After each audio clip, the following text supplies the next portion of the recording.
Juízes, capítulo 1. Depois da morte de Josué, os israelitas perguntaram ao Senhor: quem de nós será o primeiro a atacar os cananeus? O Senhor respondeu: Judá será o primeiro. Eu entreguei a terra em suas mãos. Então, os homens de Judá disseram aos seus irmãos de Simeão: venham conosco ao território que nos foi designado por sorteio e lutemos contra os cananeus.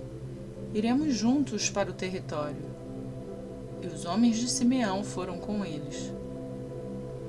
Quando os homens de Judá atacaram, o Senhor entregou os cananeus e os ferezeus nas mãos deles, e eles mataram 10.000 homens em Bezeque. Foi lá que encontraram Adoni-Bezeque, lutaram contra ele e derrotaram os cananeus e os ferezeus. Adoni-Bezeque fugiu, mas eles o perseguiram e o prenderam. Lhe cortaram os polegares das mãos e dos pés. Então Adoni-Bezeque disse: 70 reis com os polegares das mãos e dos pés cortados apanharam migalhas debaixo da minha mesa. Agora Deus me retribuiu aquilo que lhes fiz. Eles o levaram para Jerusalém, onde morreu. Os homens de Judá atacaram também Jerusalém e a conquistaram. Mataram seus habitantes a fio da espada e a incendiaram. Depois disso, eles desceram para lutar contra os cananeus que viviam na serra, no Neguebe e na Cefelá. Avançaram contra os cananeus que viviam em Hebrom, anteriormente chamada Quiriate Arba, e derrotaram Sesai, Aimã e Talmai. Dali, avançaram contra o povo que morava em Debe, anteriormente chamada Quiriate Sefer.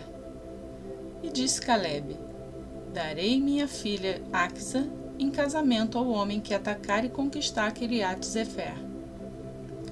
Otoniel, filho de Quenaz, irmão mais novo de Calebe, conquistou a cidade. Por isso Calebe lhe deu a sua filha Axa por mulher.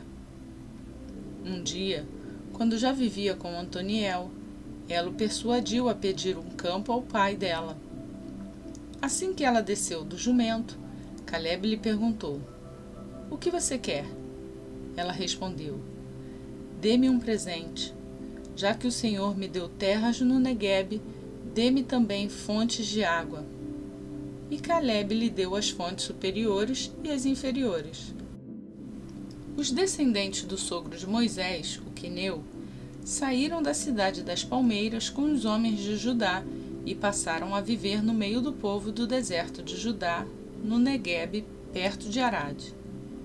Depois, os homens de Judá foram com seus irmãos de Simeão e derrotaram os cananeus que viviam em Zefate e destruíram totalmente a cidade. Por essa razão ela foi chamada Ormá. Os homens de Judá também conquistaram Gaza, Ascalon e Ecrom, com seus territórios. O Senhor estava com os homens de Judá. Eles ocuparam a Serra Central, mas não conseguiram expulsar os habitantes dos vales, pois eles possuíam carros de guerra feitos de ferro.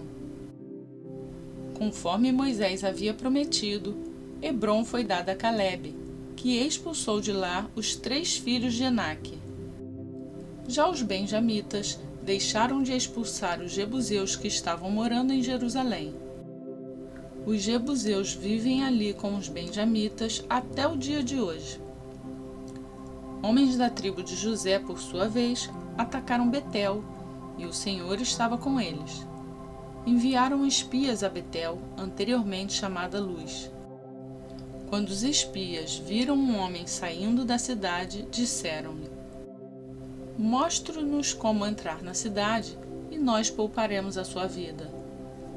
Ele mostrou como entrar, e eles mataram os habitantes da cidade a fio da espada, mas pouparam um homem e toda a sua família.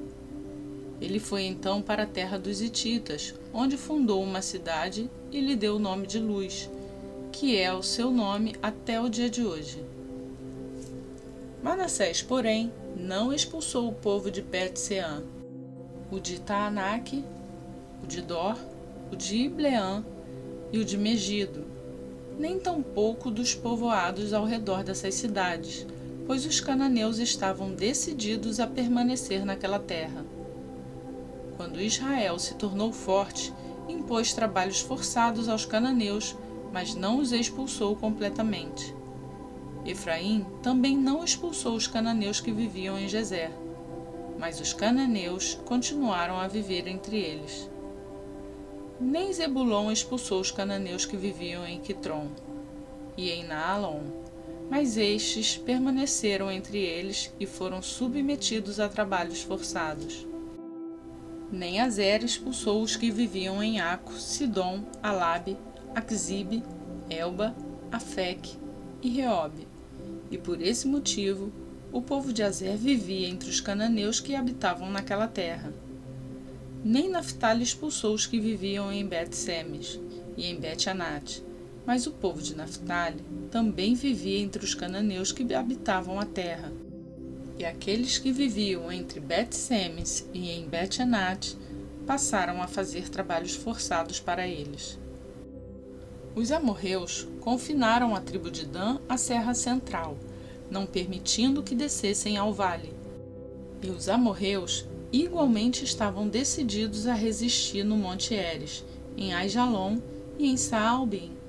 Mas quando as tribos de José ficaram mais poderosas, eles também foram submetidos a trabalhos forçados. A fronteira dos amorreus ia da subida de Acrabim até Selá, e mais adiante.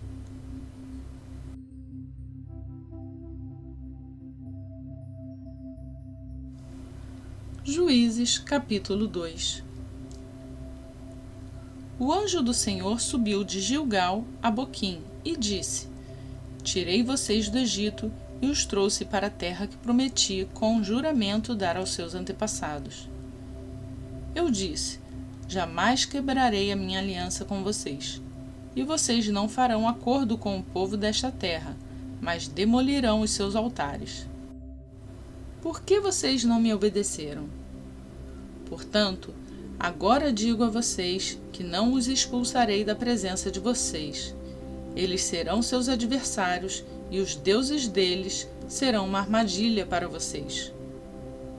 Quando o anjo do Senhor acabou de falar a todos os israelitas, o povo chorou em alta voz, e ao lugar chamaram Boquim. Ali ofereceram sacrifícios ao Senhor. Depois que Josué despediu os israelitas, eles saíram para ocupar a terra, cada um a sua herança. O povo prestou culto ao Senhor durante toda a vida de Josué e dos líderes que sobreviveram a Josué e que tinham visto todos os grandes feitos do Senhor em favor de Israel. Josué, filho de Num, servo do Senhor, morreu com a idade de 110 anos. Foi sepultado na terra de sua herança, em Timnate-Heres, nos montes de Efraim, ao norte do Monte Gaás. Depois que toda aquela geração foi reunida a seus antepassados, surgiu uma nova geração que não conhecia o Senhor e o que ele havia feito por Israel. Então, os israelitas fizeram o que o Senhor reprova e prestaram culto aos Baalins. Abandonaram o Senhor, o Deus dos seus antepassados, que os havia tirado do Egito, e seguiram e adoraram vários deuses dos povos ao seu redor, provocando a ira do Senhor. Abandonaram o Senhor e prestaram culto a Baal e a Astarote.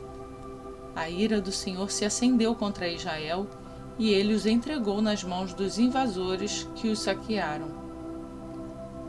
Ele os entregou aos inimigos ao redor, aos quais já não conseguiam resistir. Sempre que os israelitas saíam para a batalha, a mão do Senhor era contra eles para derrotá-los, conforme havia advertido e jurado a vocês. Grande angústia os dominava. Então o Senhor levantou juízes que os libertaram das mãos daqueles que os atacavam. Mesmo assim, eles não quiseram ouvir os juízes. Antes, se prostituíram com os outros deuses e os adoraram. Ao contrário dos seus antepassados, logo se desviaram do caminho pelo qual os seus antepassados tinham andado, o caminho da obediência aos mandamentos do Senhor. Sempre que o Senhor lhes levantava um juiz, ele estava com o juiz e os salvava das mãos dos seus inimigos enquanto o juiz vivia, pois o Senhor tinha misericórdia por causa dos gemidos deles diante daqueles que os oprimiam e os afligiam. Mas quando o juiz morria, o povo voltava a caminhos ainda piores do que os caminhos dos seus antepassados, seguindo outros deuses, prestando-lhes culto e adorando-os. Recusavam-se a abandonar suas práticas e seu caminho obstinado. Por isso a ira do Senhor acendeu-se contra Israel, e ele disse: Como este povo violou a aliança que fiz com seus antepassados e não tem ouvido a minha voz. Não expulsarei de diante dele nenhuma das nações que Josué deixou quando morreu. Eu as usarei para pôr Israel à prova e ver se guardará o caminho do Senhor e se andará nele como fizeram seus antepassados. O Senhor havia permitido que estas nações permanecessem, não as expulsou de imediato e não as entregou nas mãos de Josué.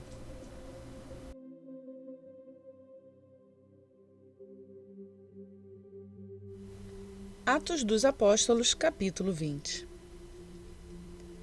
Cessado o tumulto, Paulo mandou chamar os discípulos e, depois de encorajá-los, despediu-se e partiu para a Macedônia. Viajou por aquela região, encorajando os irmãos com muitas palavras e, por fim, chegou à Grécia, onde ficou 3 meses. Quando estava a ponto de embarcar para a Síria, os judeus fizeram uma conspiração contra ele. Por isso decidiu voltar pela Macedônia, sendo acompanhado por Sópatro, filho de Pirro, de Bereia, Aristarco e Secundo, de Tessalônica, Gaio de Derbe e Timóteo, além de Tíquico e Trófimo, da província da Ásia. Esses homens foram adiante e nos esperaram em Troade. Navegamos de Filipos após a festa dos pães sem fermento, e 5 dias depois nos reunimos com os outros em Troade, onde ficamos 7 dias. No primeiro dia da semana, reunimos-nos para partir o pão, e Paulo falou ao povo. Pretendendo partir no dia seguinte, continuou falando até meia-noite. Havia muitas candeias no piso superior onde estávamos reunidos. Um jovem chamado Eutico, que estava sentado numa janela, adormeceu profundamente durante o longo discurso de Paulo. Vencido pelo sono, caiu do 3º andar. Quando levantaram, estava morto. Paulo desceu, inclinou-se sobre o rapaz e o abraçou, dizendo: Não fiquem alarmados, ele está vivo. Então subiu novamente, partiu o pão e comeu. Depois continuou a falar até o amanhecer e foi embora. Levaram vivo o jovem, o que muito os consolou. Quanto a nós, fomos até o navio e embarcamos para Sós, onde iríamos receber Paulo a bordo. Assim ele tinha determinado, tendo preferido ir a pé. Quando nos encontrou em Assos, nós o recebemos a bordo e prosseguimos até Mitilene. No dia seguinte, navegamos dali e chegamos defronte de Quio. No outro dia, atravessamos para Samos e 1 dia depois chegamos a Mileto.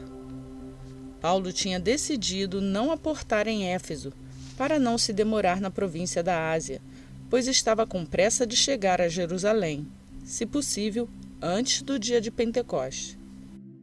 De Mileto, Paulo mandou chamar os presbíteros da igreja de Éfeso.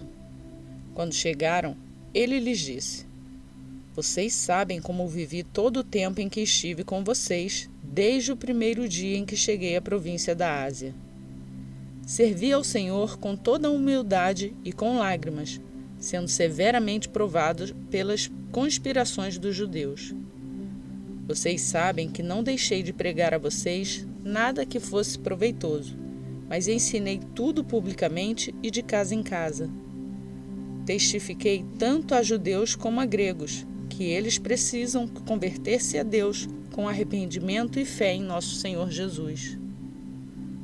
Agora, compelido pelo Espírito, estou indo para Jerusalém, sem saber o que me acontecerá ali. Só sei que em todas as cidades o Espírito Santo me avisa que prisões e sofrimentos me esperam. Todavia não me importo nem considero a minha vida de valor algum para mim mesmo, se tão somente puder terminar a corrida e completar o ministério que o Senhor Jesus me confiou de testemunhar o Evangelho da graça de Deus. Agora sei que nenhum de vocês, entre os quais passei pregando o reino, verá novamente a minha face. Portanto, eu declaro hoje que estou inocente do sangue de todos. Pois não deixei de proclamar a vocês toda a vontade de Deus. Cuidem de vocês mesmos e de todo o rebanho sobre o qual o Espírito Santo os designou como presbíteros, para pastorearem a igreja de Deus, que ele comprou com o seu próprio sangue. Sei que depois da minha partida, lobos ferozes penetrarão no meio de vocês e não pouparão o rebanho. E dentre vocês mesmos se levantarão homens que torcerão a verdade, a fim de atrair discípulos. Por isso, vigiem. Lembrem-se de que durante 3 anos jamais cessei de advertir cada um de vocês disso, noite e dia, com lágrimas. Agora eu os entrego a Deus e à palavra da sua graça, que pode edificá-los e dar-lhes herança entre todos os que são santificados. Não cobicei a prata nem o ouro, nem as roupas de ninguém. Vocês mesmos sabem que estas minhas mãos supriram minhas necessidades e as de meus companheiros. Em tudo que fiz, mostrei a vocês que, mediante trabalho árduo, devemos ajudar os fracos, lembrando das palavras do próprio Senhor Jesus que disse: há maior felicidade em dar do que receber. Tendo dito isso, ajoelhou-se com todos eles e orou. Todos choraram muito e, abraçando-o, o beijaram. O que mais os entristeceu foi a declaração de que nunca mais veriam a sua face. Então o acompanharam até o navio.